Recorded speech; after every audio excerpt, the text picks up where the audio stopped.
No. Okay, dear students, due to COVID-19 pandemic situation, we are going to conduct live classes, and due to this COVID-19, the syllabus was reduced to 70%, 30% of the syllabus was removed for this year only, and in solid state, last two concepts were deleted from the syllabus in solid state. Last two means magnetic properties and electrical properties.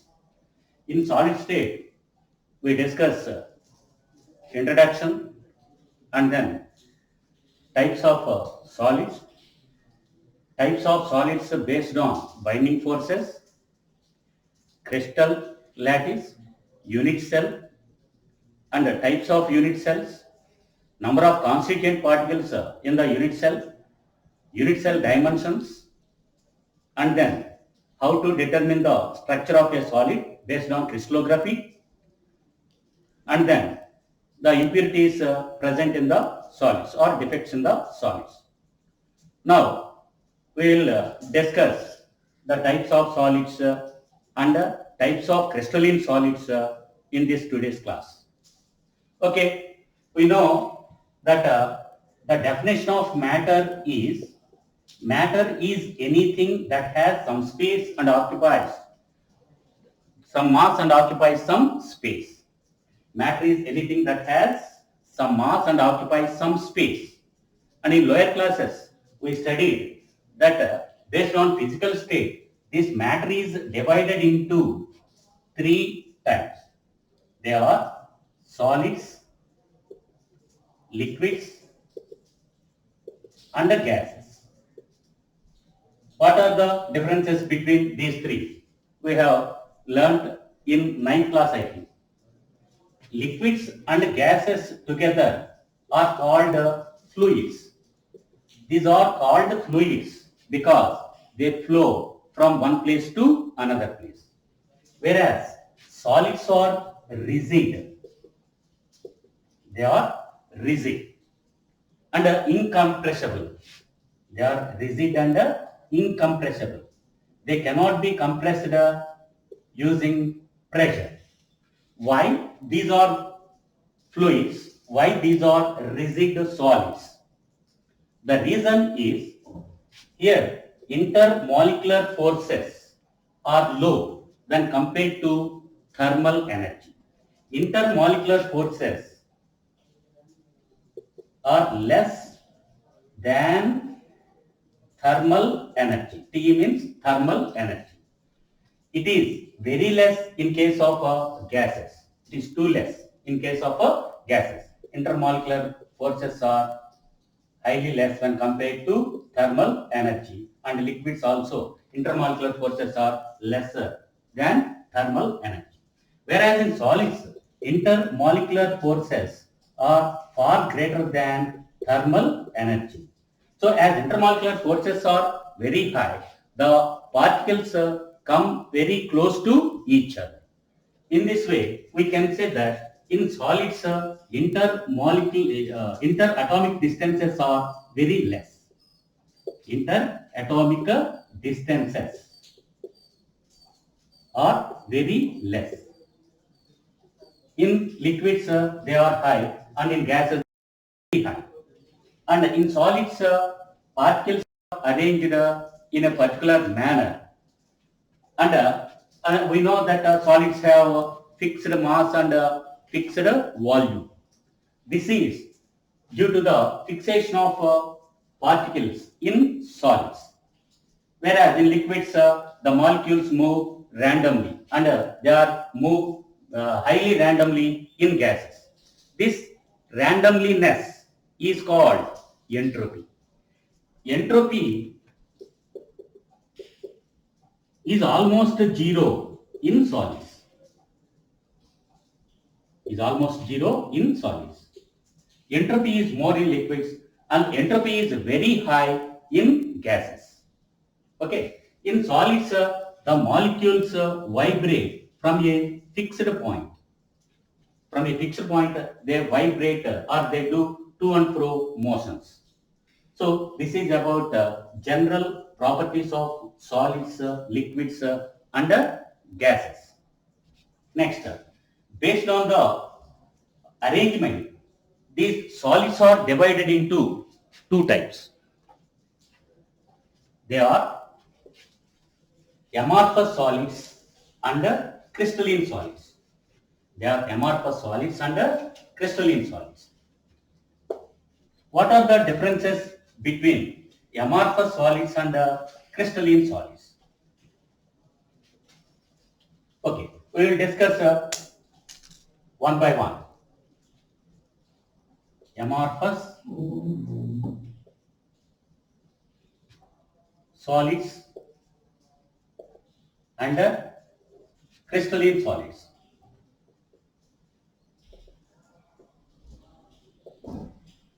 In amorphous solids, there is no regular arrangement. No regular arrangement of particles. Why I am calling as particles? In solids, particles may be atoms or molecules or ions. So whenever we say particles, particle may be atom or ion or molecule. Okay, next. And these particles are treated as the spheres. These are treated as the spheres. Okay, so in amorphous solids, there will be no regular three-dimensional arrangement. There will be no regular three-dimensional arrangement of particles. Whereas in crystalline solids, there will be regular arrangement. Regular three-dimensional arrangement of particles.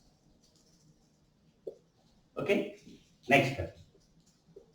In amorphous solids, they have no sharp melting point. They have no sharp melting point. That means at a particular temperature, they start to become soft. They start to become soft. And finally at another temperature, they become liquids. So there is no sharp melting point. In crystalline solids, they have sharp melting point. That means they have sharp melting point. That means at a particular temperature, they convert into liquids. That is meant by sharp melting point. Next, enthalpy of fusion is variable in amorphous solids. Enthalpy of fusion. Enthalpy of fusion is variable in amorphous solids. Here, enthalpy of solids is fixed. Enthalpy of fusion is constant. Enthalpy of fusion is constant. Next one. When cut with a sharp-edged tool,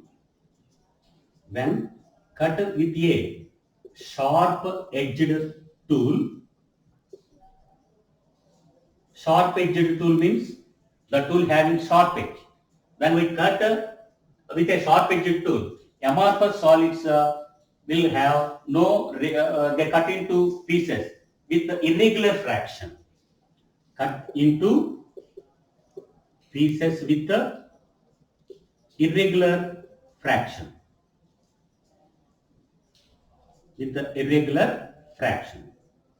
That means they will not have, the two pieces will not have any sharp surfaces. Whereas in crystalline solids, when cut with a sharp-edged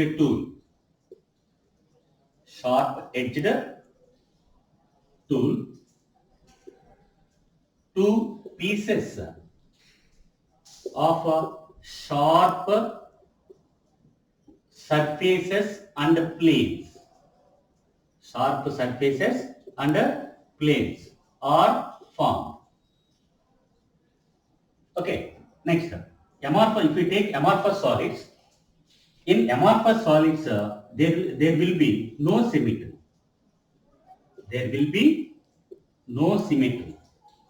What is meant by symmetry? With respect to a point, or with respect to a plane, or with respect to a line, if a substance converts into two equal parts, then we say that that the substance has a symmetry. If with respect to a point, okay, we can divide the substance into two equal parts, then we say that it has point of symmetry. With respect to a line, if we can split into two pieces, then that line is called as a line of symmetry. In the same way, if a plane cuts a substance into two equal parts, then that plane is called the plane, and that substance is said to have plane of symmetry. Such symmetry in crystalline solids, symmetry is there, or symmetry is present. Symmetry is present. Next. Next one. They have a short range of short range order of short range regular order. Short range regular order. So they are isotropic. So they are isotropic. Next, they have long range order. They have long range order. So they are anisotropic. They are anisotropic. Okay, we will discuss this one after completion of these properties or differences. Next one. And amorphous solids are not true solids. They are not true solids. They are supercooled liquids, but are supercooled liquids. If we take crystalline solids, they are true solids. So what is meant by supercooled liquids? For example, glass. Glass, it seems to be a solid, but it is not a true solid. For example, if we take ancient buildings, the glasses fixed in the doors are thick at the bottom and thick at the upper layer.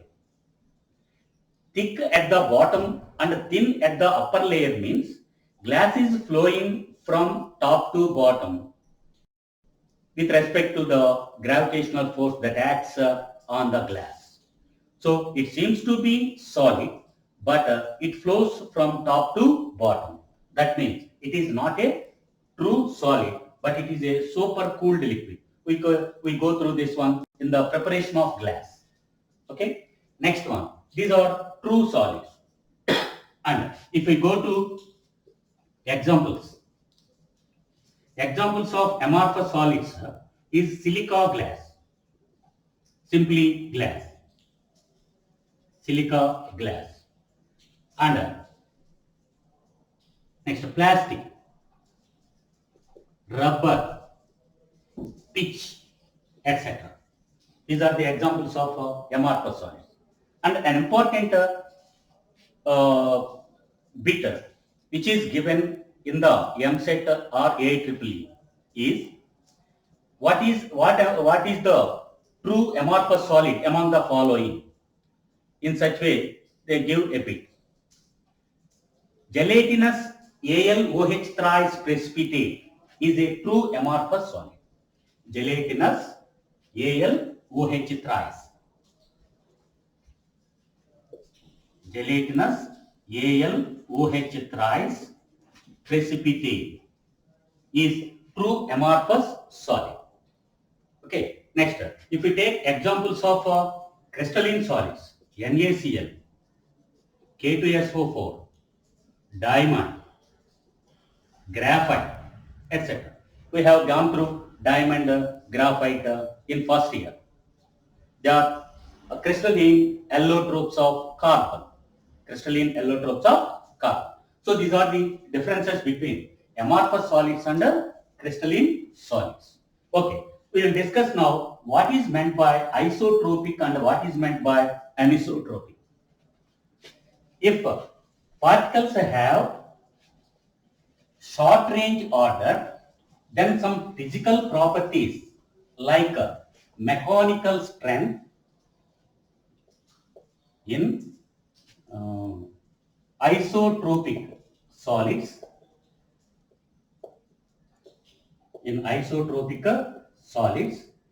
physical properties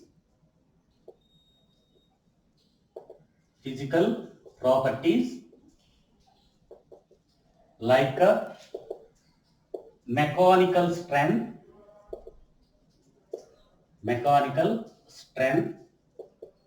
electrical properties and optical properties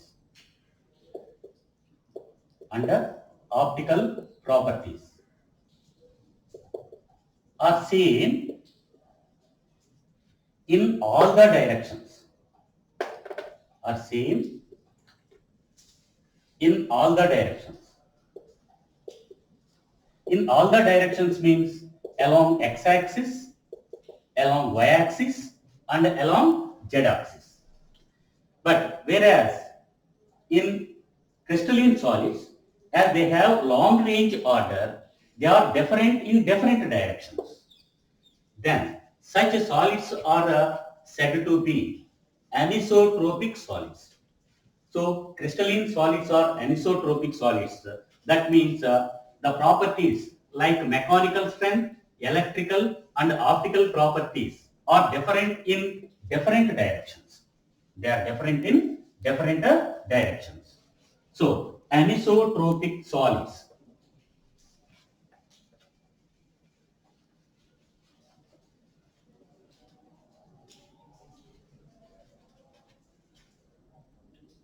In anisotropic solids,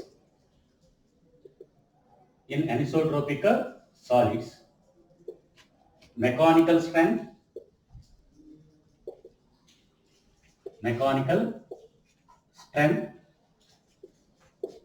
electrical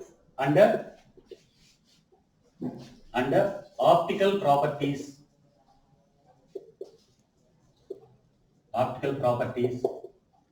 are different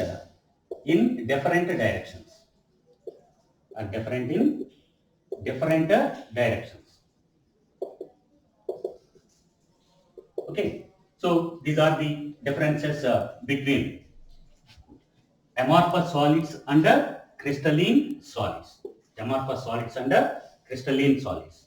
Okay, so this classification is based on the arrangement of particles. Next, based on the binding forces between the constituent particles, these solids are again divided into four types. They are molecular solids, ionic solids, metallic solids, and covalent solids or network solids. So here we discuss the molecular solids, ionic solids, metallic solids, covalent solids with examples and their properties like electrical conductivity, physical nature, metallic pointer, etc. one by one. In molecular solids, again there are three types based on the nature of the molecules. In molecular solids, the constituent particles are molecules. And between these molecules, the binding forces that exist are London forces or dispersion forces. I think we have gone through these type of forces in first year. London forces or dispersion forces exist among the molecules. Examples: argon, carbon tetrachloride, iodine, CO2, dry ice. Solid form of CO2 is called dry ice. These are molecular solids. Of course, you may get a doubt. Argon is is an inert gas. In argon, only argon atoms are present, but there are no molecules. Then, how argon comes into molecular solids? Of course, our classification is based on binding forces. So, binding forces among argon atoms are nothing but London forces or dispersion forces. In this way, though they are atoms in argon, but this was placed in molecular solids based on the forces that exist between the atoms. Next, physical nature తీసుకున్నట్లయితే it is soft and electrical conductivity. These are insulators and melting point is very low. And for these non-polar molecules, mu is 0. Mu is 0. That means dipole moment is 0. If there exists some dipole moment, then those molecules are called polar molecules. In these polar molecules, again concentrated particles are molecules, binding forces are dipole-dipole interactions. Dipole-dipole interactions means, if we take examples for this type, HCl, SO2, CHCl, that is chloroform, etc. If we know that in HCl, fractional charges are developed on hydrogen and chlorine, H plus and Cl minus. If another molecule comes adjacent to the first molecule, again H will have delta plus and Cl minus have delta minus. So for between these delta minus and delta plus, okay, these are opposite charges. Coulombic forces of attractions present. Due to these Coulombic forces of attraction, these molecules come close to each other and convert into solid state. What is the main property of solids? Interparticle distances are very less. These intermolecular forces are very less because of dipole-dipole interaction. This is called as a dipole. If a particle or molecule has two different types of charges at different ends, then we say it is a dipole. So between one dipole and another dipole, there is force of attraction. This is called dipole-dipole attraction. Okay. So these are also solids. These are insulators in solid state, and melting point is low. And then coming to another class of molecular solids, hydrogen bonded molecular forces. Hydrogen bonded solids. Hydrogen bonded solids. Between one molecule and another molecule, hydrogen bonds exist. We know that H2O. H2O exists in liquid state and solid state also, that is ice. Why water becomes solid? When low temperature is given, or at low temperature, why water exists as a solid? This is due to hydrogen bonds. Of course, we gone through this concept in first year. Similarly, NH3.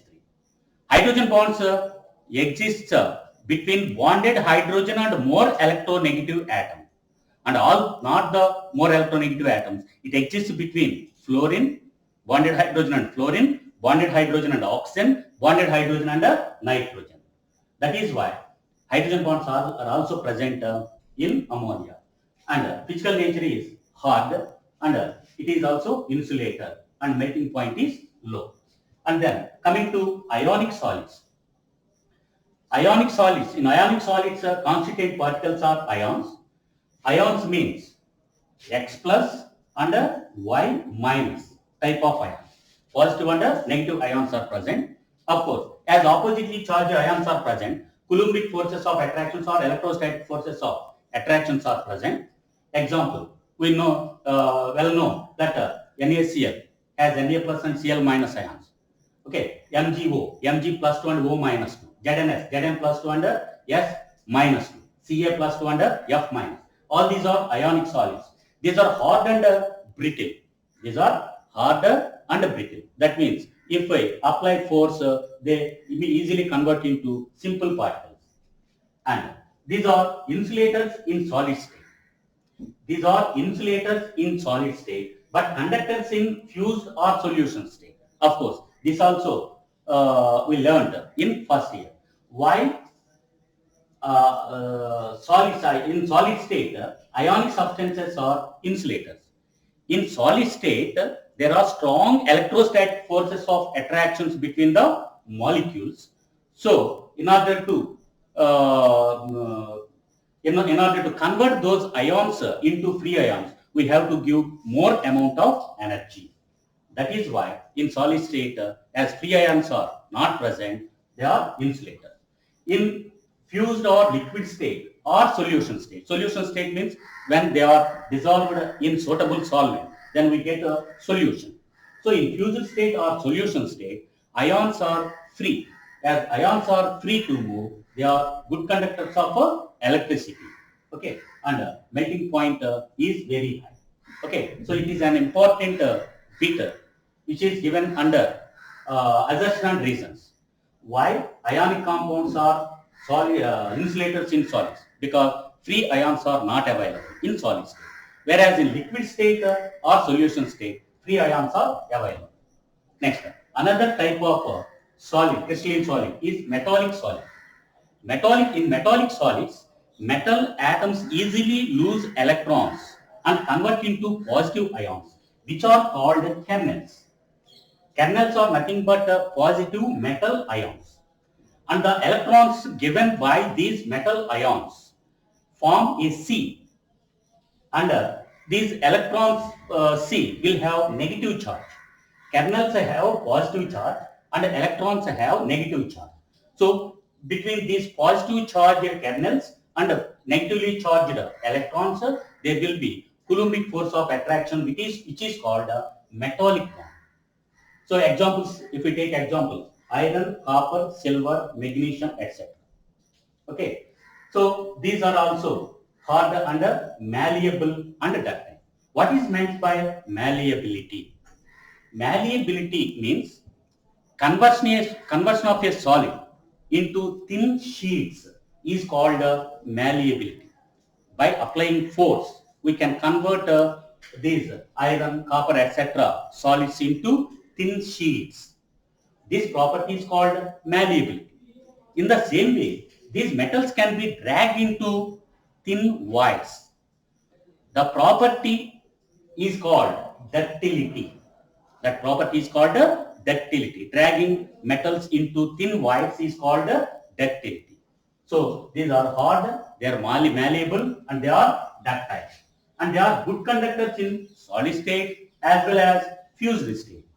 Of course, this conductivity is due to free electrons. So what is the difference between ionic solids and metallic solids in conductivity? In ionic solids, conductivity is due to free ions, whereas in metallic solids, conductivity is due to free electrons. That is the difference between these two. And if we take melting point, it is fairly high. And covalent or network solids.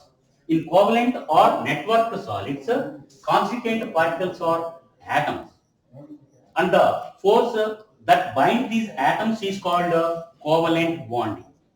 So the binding force is covalent bond.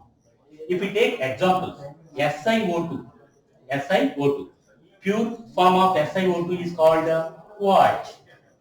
SiC, silicon carbide. This is called carborundum. This is called carborundum. Okay.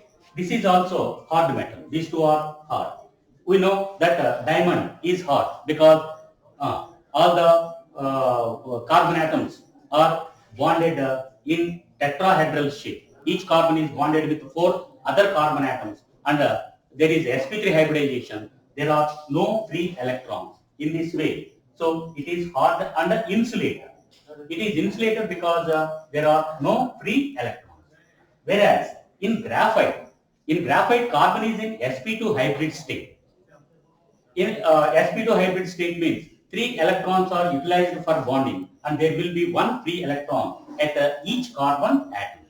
Due to this free electron, it is a conductor. It is a good conductor of electricity. So we use graphite as an electrode. We use graphite as an electrode. And the melting point is very high. Of course, we also gone through this structure of diamond, graphite and properties in the first year. So this is the classification of crystalline solids. Solids are divided into two types based on arrangement of particles. They are amorphous solids and crystalline solids. And crystalline solids are again divided into four types based on the forces that exist between the particles. So this is about the classification of a solid. And in the textbook, you have some textual exercises. They are classify the following substances into amorphous solids and crystalline solids. Okay, you try to classify these things and classify the following substances into molecular solids, ionic solids, metallic solids or covalent solids like this. You try to solve those problems. Otherwise, I will clarify them. And this matter will be kept in your WhatsApp program. Okay. So we will not get any doubt. If you have any doubt, you can call me and clarify your doubts. Okay. Next part, crystal lattice and lattice unit cell. Crystal lattice and unit cell. We will go through this crystal lattice and unit cell. What is crystal lattice? Of course, this word is also came in first year. What is crystal lattice? The three-dimensional regular arrangement of particles is called crystal lattice. The regular three-dimensional arrangement of particles is called crystal lattice. If we take a unit crystal lattice like this, so I am taking cubic crystal lattice. I am taking cubic crystal lattice. Of course, this can be resolved into three axes. Say x-axis, y-axis, and z-axis. Okay. So the three-dimensional arrangement of particles is called crystal lattice, and the position of the particles is are called space lattices. Space lattice denotes the center of the particle. Okay. So we will go through unit cell and dimensions of unit cell, etc. in the next class. Thank you.